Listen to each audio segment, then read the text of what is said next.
നമസ്കാരം. തെക്കോടക്കിലേക്ക് വീണ്ടും സ്വാഗതം. ഞാൻ വി കെ ചെറിയാൻ, ഡൽഹിയിൽ നിന്നും എൻ്റെ സീനിയർ സുഹൃത്ത് ശ്രീ മാധവൻകുട്ടി കൊച്ചിയിൽ നിന്നും. ഞങ്ങൾ ഇന്ന് ചർച്ച ചെയ്യുന്നത് പുതിയ മന്ത്രിസഭ, വി ഡി സതീശൻ മുഖ്യമന്ത്രിയായ കേരളത്തിൻ്റെ പുതിയ മന്ത്രിസഭയുടെ റെപ്രസെൻറ്റേഷൻ. എല്ലാ മന്ത്രിസഭകളും റെപ്രസെൻറ്റ്സ് ദ പീപ്പിൾ. അതിനകത്ത് വേരിയസ് കമ്മ്യൂണിറ്റി ഉണ്ട്, റീജിയൻസ് ഉണ്ട്, ഡിസ്ട്രിക്ട്സ് ഉണ്ട്, അങ്ങനെ പല ഘടനകൾ വെച്ചാണ് അവർ ആൾക്കാരെ തിരഞ്ഞെടുക്കുന്നത്. അത് എങ്ങനെയാണ് എന്നുള്ള ഒരു ചിന്തയാണ് ഞങ്ങൾ ഇന്ന് പങ്കുവെക്കാൻ ആഗ്രഹിക്കുന്നത്.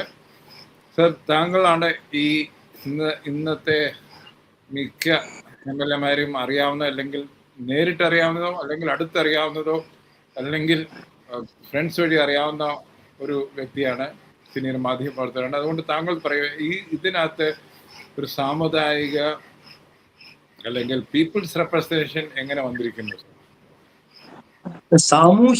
സാമുദായികം എന്നുള്ളതിനേക്കാൾ നല്ലത് സാമൂഹികമായ പ്രാതിനിധ്യം. അത് എനിക്ക് വളരെ സന്തുലിതമായിട്ട് തോന്നി. അതായത് ബാലൻസ്ഡ്, വെൽ ബാലൻസ്ഡ്. അത് ഒരു കോൺഗ്രസ്, ഒരു ഐക്യമുന്നണി സർക്കാരിൽ മുസ്ലിം ലീഗ് ഘടകകക്ഷിയായ മുസ്ലിം ലീഗ്, അവരുടെ പ്രതിനിധികൾ എല്ലാം മുസ്ലിങ്ങളായിരിക്കുന്ന ഒരവസ്ഥയിൽ, അതുപോലെ കേരള കോൺഗ്രസിന്റെ പ്രാതിനിധ്യം ക്രിസ്ത്യൻ മതവിശ്വാസികളിൽ ഉൾപ്പെടാനുള്ള സാധ്യതയുള്ളത് കൊണ്ട് കോൺഗ്രസിന്റെ മന്ത്രിമാരുടെ തെരഞ്ഞെടുപ്പ് വളരെ സൂക്ഷ്മവും വളരെ സന്തുലിതമാവുക എന്നുള്ളത് കേരളത്തിനെ സംബന്ധിച്ചിടത്തോളം വളരെ പ്രധാനപ്പെട്ടതാണ്. കാരണം ഞാൻ CPM നയിക്കുന്ന ഒരു മന്ത്രിസഭയോ LDF പോലെയുള്ള മന്ത്രിസഭയിൽ നിന്ന് വ്യത്യസ്തമായി കേരളത്തിലെ രണ്ട് പ്രമുഖ ന്യൂനപക്ഷങ്ങളുടെ പ്രതിനിധീകരിക്കുന്ന പാർട്ടികൾ ഉള്ളപ്പോൾ തികച്ചും അസന്തുലിതമാക്കാനുള്ള ഒരു സാധ്യത. എന്നാൽ കോൺഗ്രസ് ഒരു സെക്യുലർ പാർട്ടിയുമാണ്, അതിൽ ക്രിസ്ത്യൻസും മുസ്ലിംസും ഹിന്ദുസും എല്ലാം ഉണ്ട്. അപ്പൊ നമുക്ക് ആദ്യമേ റൂൾ ഔട്ട് ചെയ്യേണ്ടത് തങ്ങൾക്ക് വോട്ട് ചെയ്തവർ ഏത് വിഭാഗം എന്ന രീതിയിൽ മന്ത്രിസഭയെ ഉണ്ടാക്കുന്നത് തികച്ചും ജനാധിപത്യ വിരുദ്ധവും വളരെ വളരെ വളരെ മോശം പ്രവണതയാണ്. ആദ്യം സതീശൻ ചെയ്തിട്ടുള്ളത് അത് ഒഴിവാക്കി. ആരാണ് UDF-നെ വോട്ട് ചെയ്തവർക്ക് അതിന്റെ പ്രതിനിധികൾ ഉണ്ടാവുക എന്നുള്ളത് ഒരു പരിഗണനയെ ആയിരുന്നില്ല എന്ന് ഈ മന്ത്രിസഭയുടെ കോമ്പോസിഷനിൽ നിന്ന്, ഇതിന്റെ ഘടനയിൽ നിന്ന് നമുക്ക് പെട്ടെന്ന് മനസ്സിലാവും. വളരെ ആഹ്ലാദകരമായ കാര്യമാണ്. പിന്നെ കോൺഗ്രസിനകത്ത് ഒരു അധിക മന്ത്രിയെ കിട്ടി എന്നുള്ളത് കോൺഗ്രസിന്റെ ചരിത്രത്തിൽ അതും വളരെ വളരെ പ്രധാനപ്പെട്ടതാണെന്ന് എനിക്ക് തോന്നുന്നു. കോൺഗ്രസിന്റെ മന്ത്രിമാരുടെ സാമുദായികം എന്നുള്ള വാക്ക് താങ്കൾ ഉപയോഗിക്കുന്നത് സാമൂഹികം എന്നുള്ള വാക്ക് ഉപയോഗിക്കുകയാണെങ്കിൽ അതിനു മുൻപ് സ്ത്രീകളുടെ പ്രാതിനിധ്യം സാമൂഹിക ഘടകമാണ്. രണ്ട് സ്ത്രീകൾക്ക് വരാൻ കഴിഞ്ഞു എന്നുള്ളത് നമ്മൾ പ്രത്യേകം ശ്രദ്ധിക്കേണ്ട ഒരു കാര്യമാണ്. അത് സാധ്യമാവുമോ എന്ന് പല സംശയങ്ങളും ഉണ്ടായിരുന്നു. വാസ്തവത്തിൽ ഡെപ്യൂട്ടി സ്പീക്കറുടെ പദവിക്ക് ക്യാബിനറ്റ് റാങ്ക് കൂടി ഉണ്ടെങ്കിൽ എനിക്ക് തോന്നുന്നത് കേരളത്തിൽ നിന്ന് ഒരു സ്ത്രീകൾക്ക് 3 പേരുടെ പ്രാതിനിധ്യം എന്നുള്ളത് മോശം കാര്യമല്ല. അവരുടെ ജനസംഖ്യാനുപാതികമായും തീർച്ചയായും 3-ൽ കൂടുതലല്ല, പകുതിയോളം മന്ത്രിമാർ സ്ത്രീകളിൽ നിന്ന് വരേണ്ട ഒരു സാമൂഹ്യ ശാസ്ത്രമാണ് കേരളത്തിൽ. എന്നാൽ അതുണ്ടായിട്ടില്ല. അത് പൊടുന്നനെ സാധ്യമാവുമെന്നും എനിക്ക് തോന്നുന്നില്ല. കാരണം അത് എങ്കിൽ പോലും അതിലേക്ക് പോവാനുള്ള ഒരു സൂചന സതീശൻ കാണിച്ചിട്ടുണ്ട്. അത് വളരെ വളരെ അഭിനന്ദനാർഹമാണ്. 3 പേരെ അതാണ് ആദ്യം സംസാരിക്കേണ്ടത്. കേരളത്തിലെ വോട്ടർമാരിലും ജനങ്ങളിലും ഒക്കെ ഈ പുരുഷ മേധാവിത്വമാണല്ലോ എവിടെയും. അത്തരത്തിലുള്ള ഒരു സാഹചര്യത്തിൽ ഈ മൂന്ന് സ്ത്രീ. 2, പ്രധാനമായിട്ട് ഞാൻ കണ്ട വേറൊരു കാര്യം, ഈ കോൺഗ്രസിന്റെ ഒരു നേതൃത്വ നിരയിലും അതിന്റെ തെരഞ്ഞെടുക്കപ്പെടുന്ന MLA-മാരിലും പലപ്പോഴും ഈഴവ പ്രാതിനിധ്യം കുറവായിട്ട് വരാം. ഇതൊരു യാഥാർത്ഥ്യമാണ്. നമ്മൾ മറിഞ്ഞിട്ട് കാര്യമില്ല. പല കാരണങ്ങളുണ്ട്. കാരണം ഈഴവ പ്രമുഖ ഏറ്റവും ഒരു സമുദായം എന്നുള്ള നിലയ്ക്ക് ഏറ്റവും പ്രബലമായ ഈഴവ സമൂഹത്തിൽ MLA-മാരും അതിന്റെ നേതൃത്വവും അധികം ഇടതുപക്ഷ മുന്നണിയുടെ നേതൃത്വത്തിലാണ് ഉണ്ടാവുക. എന്നാൽ ഇതങ്ങനെയല്ല. അതുകൊണ്ട് അതിനൊരു പ്രത്യേക ഒരു പ്രയത്നം ശ്രമം നടത്തിക്കൊണ്ട് മാത്രമേ നമുക്ക് പിന്നോക്ക വിഭാഗങ്ങളിൽ പെട്ടിന്റെ മുഖ്യ കക്ഷിയായ ഈഴവ സമുദായത്തിന് പ്രാതിനിധ്യം കൊടുക്കാൻ കഴിയുകയുള്ളൂ. അതിന് ഒരു ശ്രമം സതീശൻ നടത്തിയിട്ടുണ്ടെന്ന് എനിക്ക് തോന്നുന്നു. മൂന്ന് മൂന്ന് പ്രതിനിധികൾ, ഈഴവ സമുദായത്തിന്റെ പ്രതിനിധികൾ, അവർ ഈഴവ സമുദായത്തിന്റെ പ്രതിനിധികളായിട്ടല്ല, കോൺഗ്രസിന്റെ പ്രതിനിധികളായിട്ടും സെക്യുലർ ആയിട്ടുള്ള UDFന്റെ പ്രതിനിധികളായിട്ടും വരുന്നെങ്കിലും അവരെ പ്രത്യേകം ഇതിൽ ഉൾപ്പെടുത്തുന്നതിന് കാണിച്ച ജാഗ്രത വളരെ അഭിനന്ദനീയമാണ് എനിക്ക് തോന്നുന്നത്. അവരുടെ ജനസംഖ്യയ്ക്കും അവരുടെ അവരുടെ രാഷ്ട്രീയത്തിലുള്ള അവരുടെ സാന്നിധ്യത്തിനും അനുസരിച്ച് UDFൽ കോൺഗ്രസിന്റെ പ്രാതിനിധ്യത്തിൽ 3 ഈഴവ. അതിലേറ്റവും എനിക്ക് അതിനും ഒരു പ്രധാനപ്പെട്ട ഒരു പിന്നെ നമ്മൾ പറയുകയാണെങ്കിൽ നമ്മളുടെ ചരിത്രപരമായ കാരണങ്ങൾ കൊണ്ട് എല്ലാ രാഷ്ട്രീയ പാർട്ടികളിലും, അതിപ്പോ കമ്മ്യൂണിസ്റ്റ് പാർട്ടിയിൽ പോലും അതിന് പ്രത്യേക ഒരു വംശീയമായ കാരണമല്ല, രാഷ്ട്രീയ നേതൃത്വത്തിൽ സവർണ ഹിന്ദുക്കൾ അല്ലെങ്കിൽ സുറിയൻ ക്രിസ്ത്യാനികൾ കേരളത്തിൽ മുന്നോട്ട് വന്നു. അതൊരു യാഥാർത്ഥ്യം, ചരിത്ര യാഥാർത്ഥ്യമാണ്. തിരുവിതാംകൂറിലാണെങ്കിൽ സവർണ ക്രിസ്ത്യാനികളുടെ അതിന് ചരിത്രപരമായ കാരണങ്ങളുടെ തിരുവിതാംകൂർ രാഷ്ട്രീയം, മലബാർ രാഷ്ട്രീയത്തിൽ ഈഴവ കമ്മ്യൂണിസ്റ്റ് നേതാക്കൾ മുന്നോട്ട് വന്നു.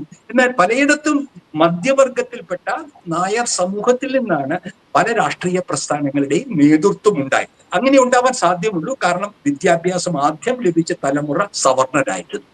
അപ്പൊ അതിന്റെ ആ അനുപാതം വളരെ കാലമായിട്ട് നിലനിൽക്കുകയാണ്. ഉദാഹരണത്തിന് കോൺഗ്രസിലെ മുഖ്യമന്ത്രി സതീശൻ ഒരു സവർണനാണ്, മേനോനാണ്. പിന്നെ രമേശ് ചെന്നിത്തല നായരാണ്, മുരളീധരൻ, വിഷ്ണുനാഥ്. അപ്പൊ ഈ മന്ത്രിസഭയിലെ പ്രമുഖരായ കോൺഗ്രസിലെ നേതാക്കളെല്ലാം സവർണ ഹിന്ദു സമുദായത്തിൽപ്പെട്ടതായിരിക്കുമ്പോൾ അതുകൊണ്ട് തന്നെ ഈ 3 പേരുടെ, അതായത് ബിന്ദുകൃഷ്ണ സ്ത്രീയുമാണ് വളരെ കാലം കോൺഗ്രസിന്റെ, അതും കൊല്ലത്തെ പോലെ ഒരു ജില്ലയിൽ CPMന്റെ വളരെ ചരിത്രപരമായി CPMന്റെയും ഇടതുപക്ഷത്തിന്റെയും കൂടെ നിന്നെടുത്ത് അവർ ജയിച്ചു വന്നതിന്റെ ഒരു അംഗീകാരം കൂടിയായി ബിന്ദുകൃഷ്ണ വരുന്നു. അവർ ഈഴവ സമുദായത്തിൽ ജനിച്ച സ്ത്രീയാണ്, അവർക്ക് പ്രാതിനിധ്യം കിട്ടുന്നു. പിന്നീട് നമുക്ക് നമ്മുടെ എന്റെ കൊടുങ്ങല്ലൂരുള്ള ജിനീഷ് അദ്ദേഹം ജിനീഷ് വളരെ എനിക്ക് തോന്നുന്നു അതും വളരെ ഒരു പ്രത്യേക ഒരു ഗെസ്റ്ററാണ്. അത് എന്ത് കാരണം കൊണ്ടാണെന്നുള്ളതല്ല പ്രശ്നം. അതിന് ഞാൻ ഇവിടെ പറഞ്ഞ സാമൂഹിക കാരണങ്ങൾ കൂടാതെ ഒരു സാമ്പത്തിക പ്രാതിനിധ്യം ഇവിടെ ഉണ്ട്. അത് നമ്മൾ പലപ്പോഴും സംസാരിക്കാത്തതാണ്. ഈ മന്ത്രിസഭയിലൊക്കെ സമ്പന്നർ വരുന്നു എന്നുള്ളൊരു യാഥാർത്ഥ്യം മലയാളി പലപ്പോഴും കാണാറില്ല. ഉദാഹരണത്തിന് ഇപ്പൊ ഇവിടുത്തെ നമ്മുടെ മന്ത്രിസഭയിൽ കുഞ്ഞാലിക്കുട്ടി വളരെ സമ്പന്നനാണ്, ഷിബു ബേബി ജോൺ വളരെ സമ്പന്നനാണ്. അപ്പൊ അങ്ങനെ സമ്പന്നരാണ് ഈ രാഷ്ട്രീയ നേതൃത്വത്തിൽ ഉണ്ടാവുന്നത് എന്നുള്ള ഒരു യാഥാർത്ഥ്യം ഒരുപക്ഷെ UDF സർക്കാരിന്റെ കാര്യത്തിൽ പ്രത്യേകം ഉണ്ടാവാറുണ്ട്. LDFന്റെ കാര്യത്തിൽ അത് ഉണ്ടാവാറില്ല. കാരണം കമ്മ്യൂണിസ്റ്റ് പാർട്ടിയിൽ അത്ര സമ്പന്നരുണ്ടാവുന്നത് അടുത്ത കാലത്തെ ഒരു പ്രതിഭാസമാണ്. എനിക്കറിഞ്ഞത് വളരെ അടുത്ത കാലത്ത് മാത്രമാണ് ഞാൻ അങ്ങനെ സമ്പന്നരായ കമ്മ്യൂണിസ്റ്റ് നേതാക്കളെ കണ്ടിട്ടുള്ളത്. പക്ഷേ കോൺഗ്രസിൽ അങ്ങനെയല്ല. അപ്പൊ അതിന് വേണ്ടിയിട്ടുള്ളതാണെന്ന് തോന്നുന്നു ഈഴവ കമ്മ്യൂണിറ്റിയിൽ ജനിച്ച, വളരെ യൂത്ത് കോൺഗ്രസിന്റെ സംസ്ഥാന പ്രസിഡന്റ്, ഒരു പാവപ്പെട്ട കുടുംബത്തിൽ ജനിച്ച ഒരു പണിയെടുത്ത് ജീവിക്കുന്ന ഒരമ്മയും ഉള്ള കുടുംബം എന്റെ മണ്ഡലമായതുകൊണ്ട് അത് പ്രത്യേകം സാധാരണ ഷെഡ്യൂൾ കാസ്റ്റ്, ഷെഡ്യൂൾ ട്രൈബുകളിൽ നിന്ന് വരുന്നവർ പാവപ്പെട്ട ഒരു പശ്ചാത്തലത്തിൽ നിന്നായിരിക്കും. പക്ഷെ ഇവിടെ യൂത്ത് കോൺഗ്രസ് പ്രസിഡന്റിനെ എടുക്കുമ്പോൾ കേരളത്തിലെ പാവപ്പെട്ടവർക്ക് പ്രാതിനിധ്യം കിട്ടുന്നു. അല്ല, ഇത് ഒരു ചോദ്യത്തിലേക്ക് നമ്മൾ എന്നെ നയിക്കുന്നു. അതായത് സതീശൻ പറയുന്ന ഈ പുതുയുഗം, അതായത് ഒരു ഉടച്ചുവാർക്കൽ ഈ നോൺ ലെഫ്റ്റ് സ്പേസിൽ നടക്കുന്നു എന്നാണോ നമ്മൾ കരുതേണ്ടത്?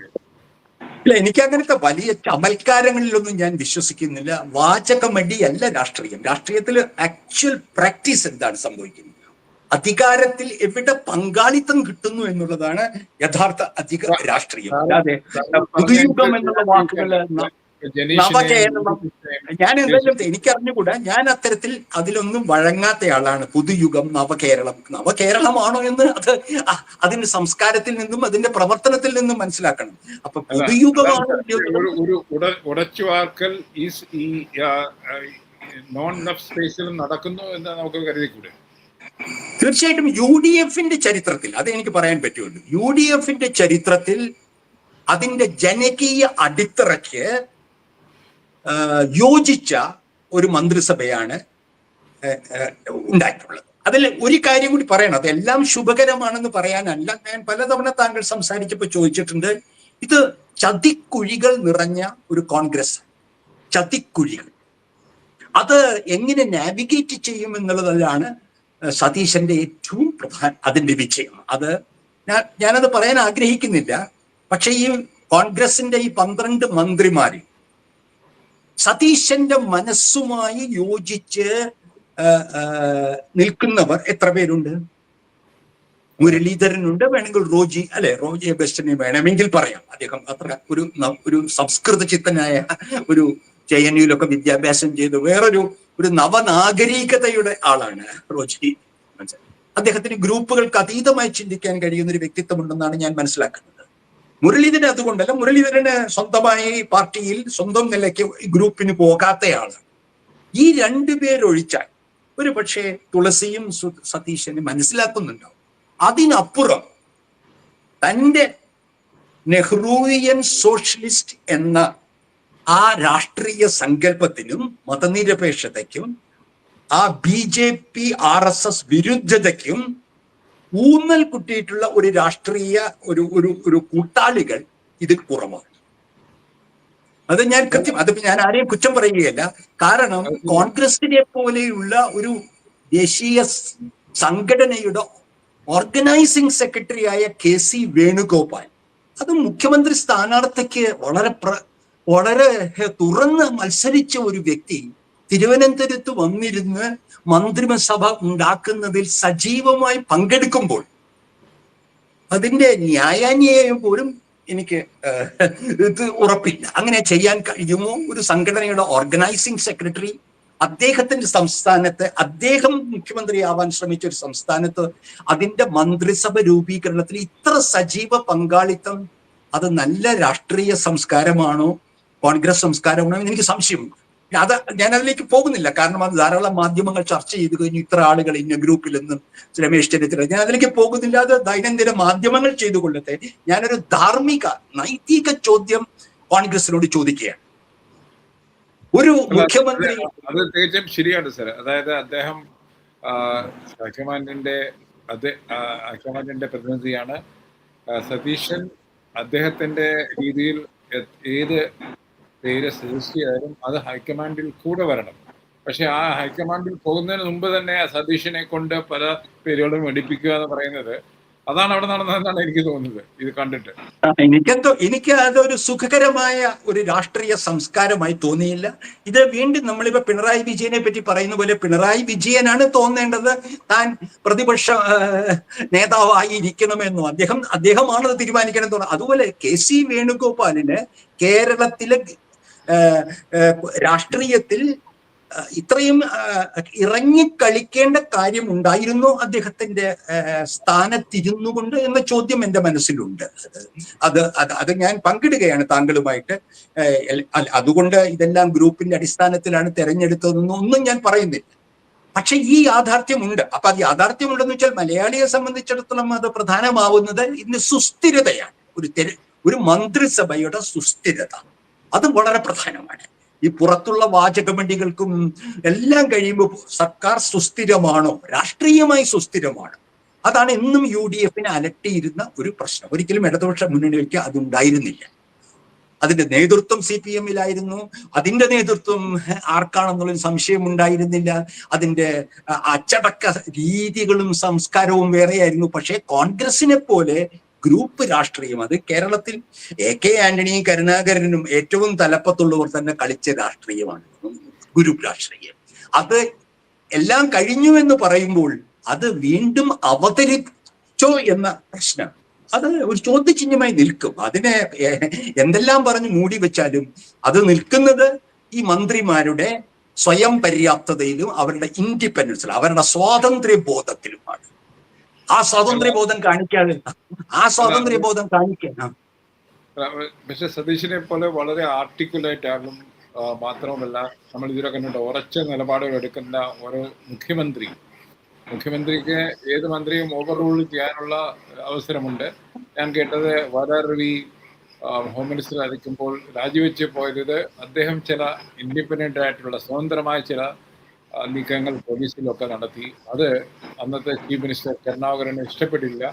അങ്ങനെ ഒരു ചെറിയ കാരണം കണ്ടുപിടിച്ച് അദ്ദേഹത്തെ മാറ്റി നിർത്തി എന്ന് കേൾക്കുന്നുണ്ട്. എന്ന് പറഞ്ഞ പോലെ അങ്ങനെ ഒരു സിറ്റുവേഷനിലേക്ക് പോകാതെ തന്നെ സതീശൻ ഇങ്ങനെയൊക്കെയാണ്. ഞാൻ പലരോടും സംസാരിക്കുമ്പോൾ എൻ്റെ സുഹൃത്തുക്കൾ പറയുന്നത്, സതീശനെ സംബന്ധിച്ചോളം അദ്ദേഹം പിന്നെ മനസ്സിൽ ഒരു സംഗതി ഇങ്ങനെയാണ് ചെയ്യേണ്ടതെന്ന് ഉറച്ചു കഴിഞ്ഞാൽ പിന്നെ അതിനകത്ത് മാറ്റം ഉണ്ടാകത്തില്ല. അതാണ് അദ്ദേഹത്തിന്റെ ഏറ്റവും വലിയ പ്രശ്നമെന്ന് കേട്ടിട്ടുണ്ട്. അതായത് MLA ആര് പറഞ്ഞാലും കേൾക്കാറില്ല.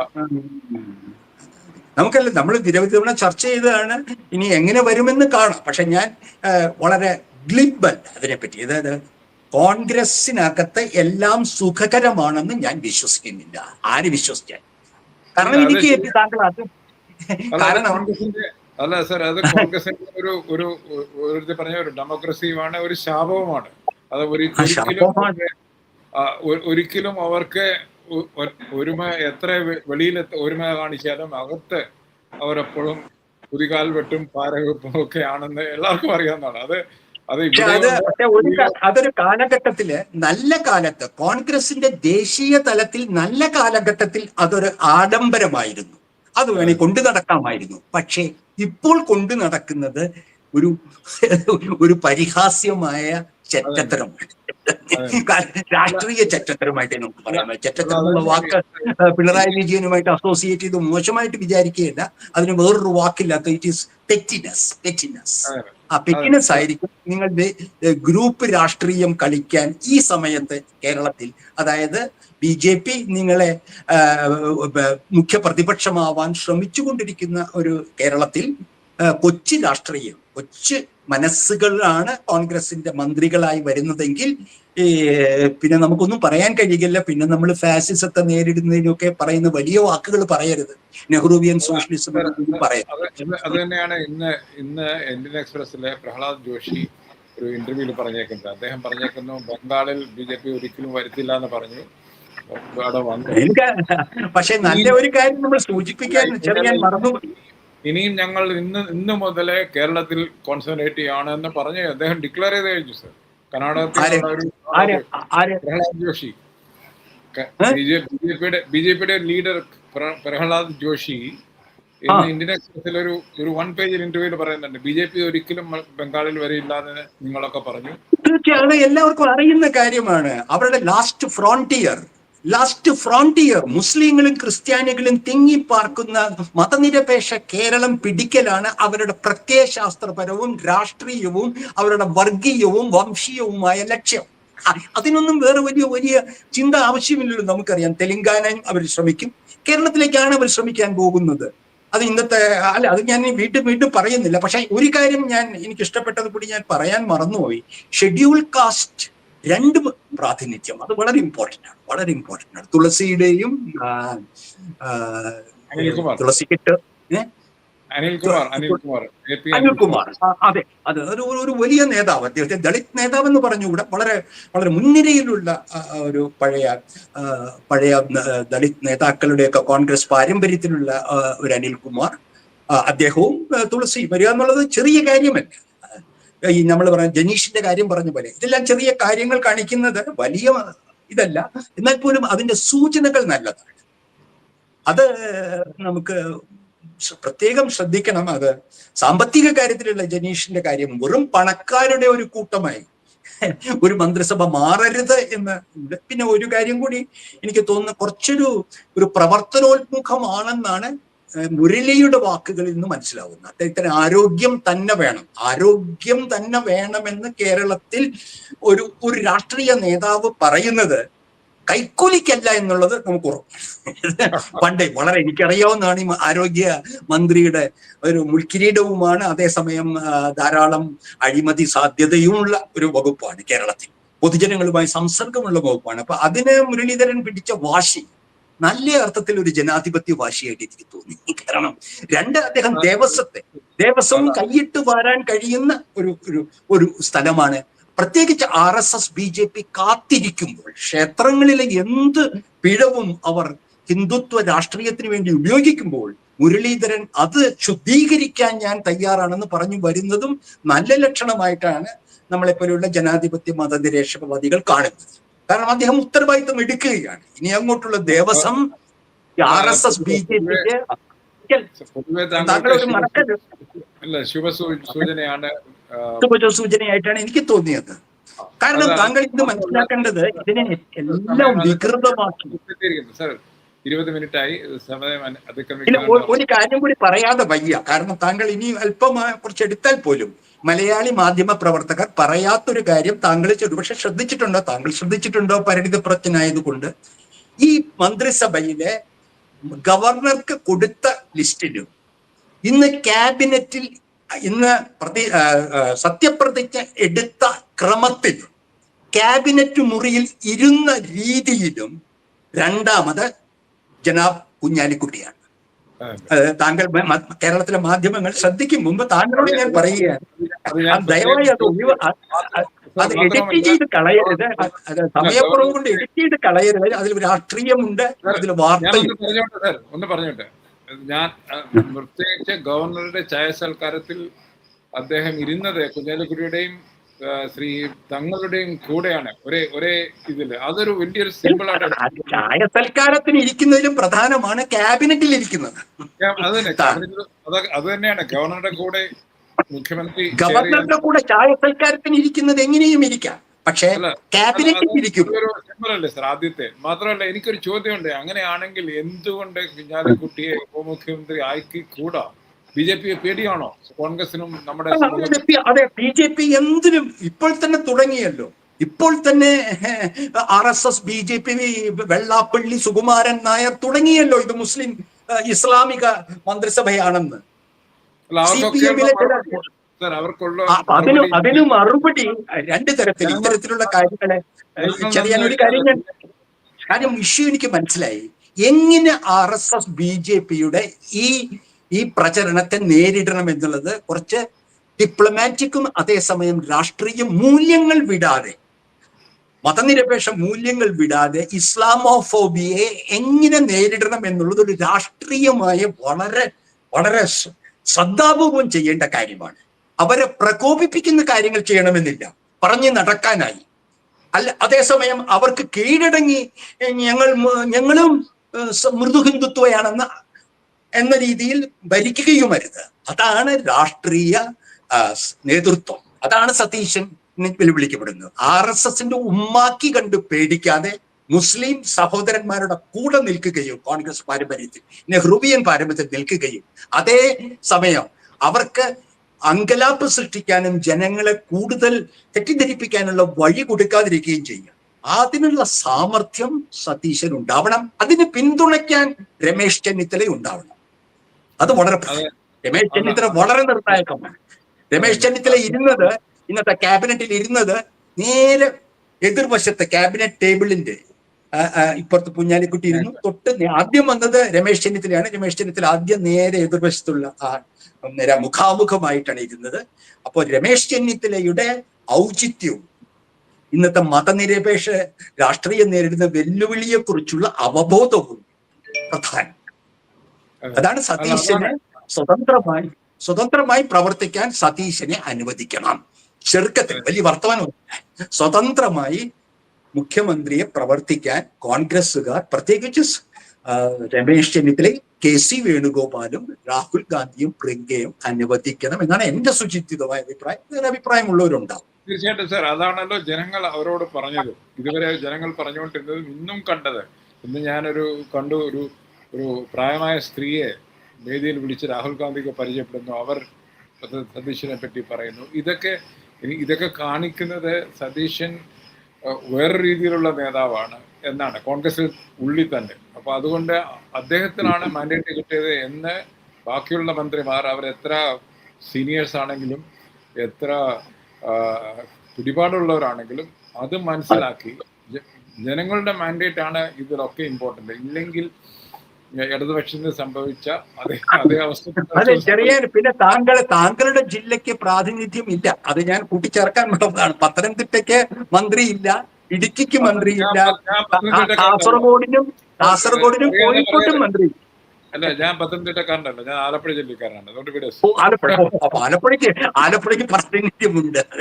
Very good, very good. പക്ഷേ ഈ 4 എന്റെ ജില്ലകളിൽ എന്റെ എം എൽ എ, എന്റെ കായംകുളത്ത് ഞാൻ വോട്ടുണ്ടെങ്കിൽ എന്റെ എം എൽ എ ആണ് ലിജു. അദ്ദേഹം മന്ത്രിയുമായി. അപ്പൊ അതുകൊണ്ട് ഒരു പ്രശ്നം.